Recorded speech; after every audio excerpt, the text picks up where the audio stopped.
Hi guys, welcome to my channel. For those of you who have just started watching, I'm currently 13 weeks out of my first ever bikini comp. So I'm vlogging weekly just to keep you guys up to date on how I'm progressing with my diet, my training, and just my overall well-being.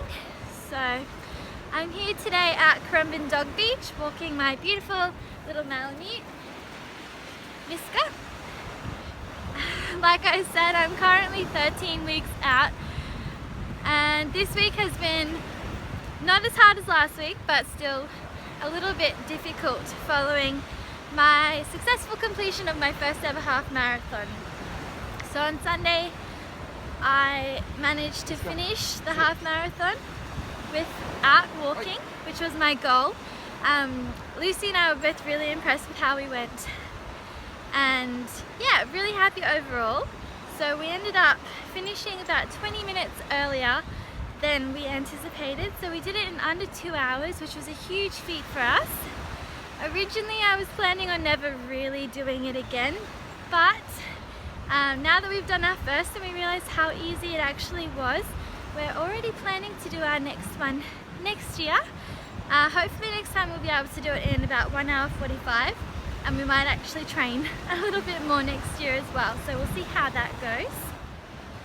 So obviously, as I mentioned last week, my diet did have to change a little bit in the lead up to the half marathon. So I consumed extra carbs the day before, and the day following as well. I didn't stick to my meal plan at all. So we went out for breakfast to celebrate with some friends, and then we ended up having lunch and dinner out as well.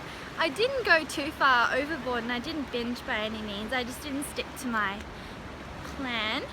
So it'll be interesting to see how that follows through, but I did definitely have a lot more energy afterwards, after eating all of the carbs and extra food the next day, and I was feeling great. I wasn't sore at all after the half marathon actually. If anything, I was a little bit tight in my quads.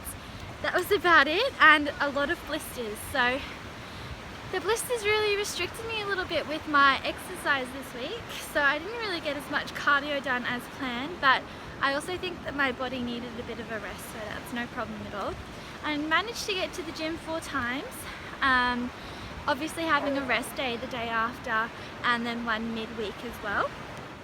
So at the gym this week I focused on really doing the best effort that I could, knowing that I was only doing 4 training sessions. I also did use drop sets until fatigue at the end, just to make sure I got the most out of my workout. I threw in a little bit of stairs for cardio, but not too much because my blisters were just killing me on my feet. Diet-wise, I followed my diet so strictly this week.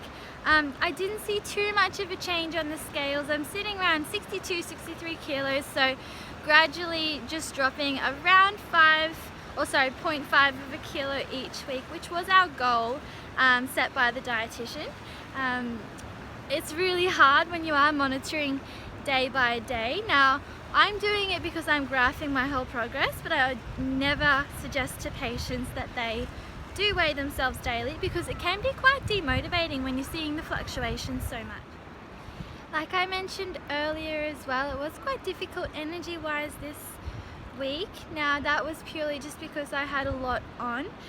For a couple of days I was working at both clinics, so it was quite stressful rushing between both and trying to be organized for gym and work and then work at another place, but that was all manageable, and now it's my one day off, so we're really making the most of it down here at the dog beach. Lots of very cute dogs around. This week I think will be a little less stressful. I'm a lot more organized. I have a lot more energy. I guess last week after the half marathon I kind of just started on the back foot, so hopefully this week will be a little bit different. I did do all of my meal prep yesterday as well, so it's always nice to be nice and organized heading into a new week. So with my exercise this week, I am going to up the cardio to try and make up for a little bit that I lost throughout the week last week. I'll be doing a few extra runs and walking the dog a few more mornings of the week starting today.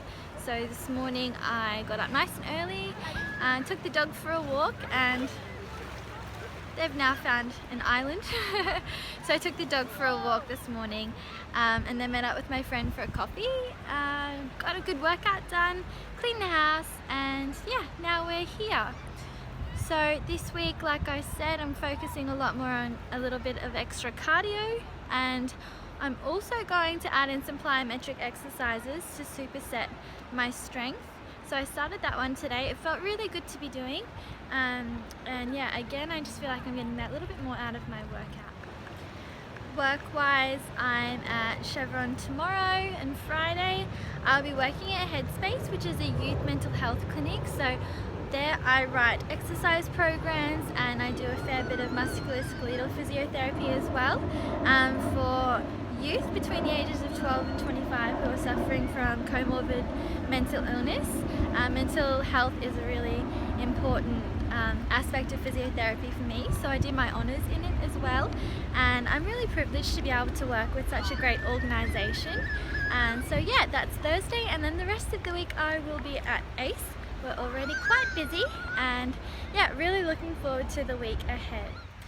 So yes, another week down, another week closer to getting on stage. I am starting to feel a little bit nervous, and I guess at times a little unprepared, but I do have 13 weeks to go, so I'm remaining confident and just starting to really knuckle down and work hard to achieve my goals now that the half marathon's out of the way.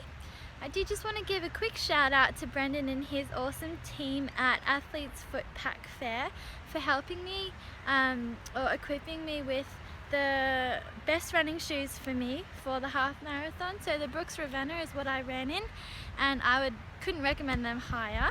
If you ever are on the Gold Coast and need a new pair of runners, they're just by far and away the best and most qualified to help you with those. Also to Mike at Ace Podiatry, so that's my boyfriend's company. They do amazing 3D printed orthotics, so again that really helped redistribute the pressure and helped me run my fastest and my best on the day as well. And awesome work to Lucy for keeping me company and talking to me along the whole run, so that was really fun and a great experience. And yeah, and then finally again to Ben Parker Nutrition for keeping me all energized and making sure that my diet and everything's on track week to week. So I look forward to sharing you hopefully some good news next week and to keep you updated. Any questions at all, just comment below, and don't forget to follow me on Instagram. So it's Amelia Rose Stewart 92, and I'll talk to you next week.